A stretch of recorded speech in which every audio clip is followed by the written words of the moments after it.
yung pagpapahiram po ng mga lisensya ng mga kontraktor. Dahil po, nabulgar po dito po sa Blue Ribbon hearing. Investigasyon, dapat ebidensya ang mangibabaw, hindi kwento lang. Yan po ang gusto sana nating alamin ngayong araw. Pero ang 18 ex-bodyguards, hindi po sumipot ngayon sa Senado. Oportunidad po sana ito para malaman kung ano ba talaga ang totoo.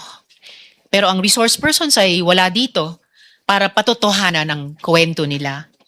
Sayang po. I recall a quote which says, "Truth doesn't mind being questioned. A lie does not like being challenged." Salamat po, Mr. Chair. Maraming salamat po, Senadora Risa Ontiveros. Thank you po.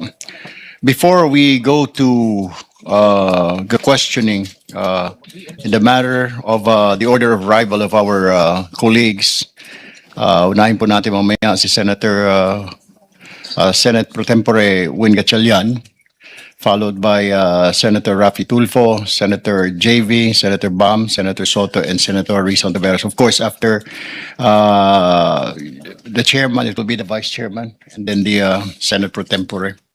And let us now, before we go to the presentation of the various agencies present today that we invited, like the National Bureau of Investigation, the Ombudsman, the Department of Public Works and Highways, and the Department of Justice, Department of Budget Management. I would just like to quickly mention po, kasi sinasabi po basing doon sa accusations na the Blue Ribbon of the 20th Congress headed by Senator Ping Lacson, wala pong nagawa. Actually, there were bills filed because of the investigation. Isa po dyan ang Senate Bill number 1453, License Integrity Act. Ito po yung prohibiting unlawful lending, borrowing, or fraudulent use of licenses, permits, and other concessions granted by the state. Yung pagpapahiram po ng mga lisensya ng mga kontraktor. Dahil po, nabulgar po dito po sa Blue Ribbon hearing. Isa pa po ang Senate Bill number 1373, Contractors License Law. Ito po yung bill restructuring and strengthening the Philippine Contractors Accreditation Board, introduces stricter qualifications and term of office for its members. Ang ibig po sabihin, hindi na po, pag ikaw ay member ng PICAB, hindi ka po pwedeng mangontrata sa gobyerno. SB number 1360, Master Plan for Infrastructure and National Development Act, 30-year Comprehensive Infrastructure Development Master Plan, which shall focus on the country's long-term vision, goals, and strategy of infrastructure development. Hindi po yung basta na lamang isumiti yung program of work ng isa pong politiko para makakuha po ng pondo. Kailangan po ito nakabase sa master plan po for infrastructure and national development. Isa pa po ay ang regulation of foreign travel for government officials and employees. Senate Bill number 1362, this bill regulates foreign travels of government officials and employees who are under investigation for acts that may compromise national security, public safety, or public health. Senate Bill number 1364, amending the Bank Secrecy Act. This measure proposes to amend the law by authorizing a competent court or investigating body to examine the bank deposits of public officials. Senate Bill number 1365, amending PD number 1759, penalizing the contractors and subcontractors who violate any material provision of contracts involving public works of government officials, of government and public officials who allow such violation. Senate Bill number 1358, Budget Modernization Act of September 9, 2025. Ito po, kaya po natin mapapanood na from now on ang bicameral conference po ng dalawang kapulungan sa pagsasagawa po ng ating budget. At marami pa pong iba. Yun lamang po ipinapaalala po natin doon sa mga nagsasabi na wala pong ginawa ang Blue Ribbon hearings po nito mga nagdaang panahon. Yan po ang accomplishments po ng Blue Ribbon hearing na isinagawa po natin ngayong 20th Congress. Now, we go to the presentation. Yes. If you don't mind, Mr. Chairman, yes, also to fortify what you're saying, Senate Bill 1835 is an Infrastructure Governance Act reorganizing the DPWH. It's, we filed the bill. Noted, Senator Soto. Let us now move to the presentation of the various agencies. We start with the National Bureau of Investigation. Attorney Melvin Matibag, go ahead, please. Meron po kaming prepare na slides, baka po pwedeng ma-flash. Go ahead. Una po sa lahat, magandang umaga po sa inyong lahat. Maraming salamat po sa inyong imbitasyon at kamusta na po kayo, mga kaibigan naming senador. Noong Pebrero 23 po, 2026, nagsumite ng joint affidavit ang grupo na sinasabing the former security of Saldico kasama si Attorney Balikod na naglalaman ng mga aligasyon ng cash deliveries. Ang investigasyon ay sinagawa ng NBI Task Force Marino base sa deputization ng Ombudsman sa sariling kapangyarihan ng NBI. So tinawag po naming Task Force Marino ito noon, pero pwede naman na po namin palitan siguro yung pangalan ng Task Force pag pamarapati na po. Yes, please do that kasi po insulto po sa institusyon sa Philippine Marine Corps at sa Armed Forces of the Philippines dahil ito pong mga ito ay karamihan po sa kanila tulad po na nasabi ni Senator Raffy, ito po yung mga nag-awol, may kaso po, dishonorable discharge at sinabi na rin po ng AFP na maaari wag pong gamitin na sila po ay 18 Marines dahil hindi po sila lahat Marines at ang iba may mga kaso. Maraming salamat po, Attorney Makibat. Palitan na lang po namin kung hindi Task Force Bodyguard, baka Task Force Bellboys po para mas appropriate po siguro. Next slide please.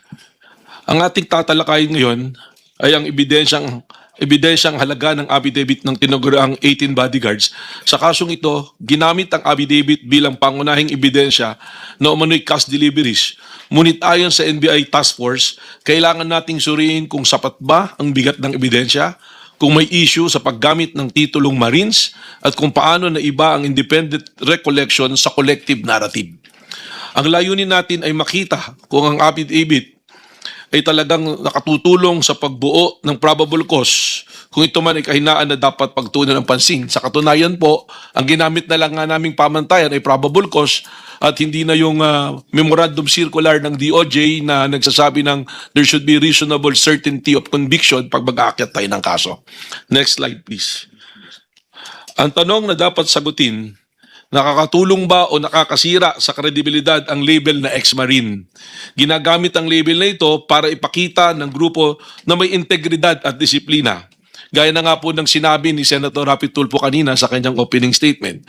Sa kasong ito, may mga miyembro ng grupo na hindi naman tunay na Marines o honorably discharged. Sa katunayan po, ayon sa aming pagsusuri at pag-iimbestiga, 12 sa 16 na dating Marines ay dishonorably discharged. At may mga miyembro ng Army at Reservists lamang o sibilyan.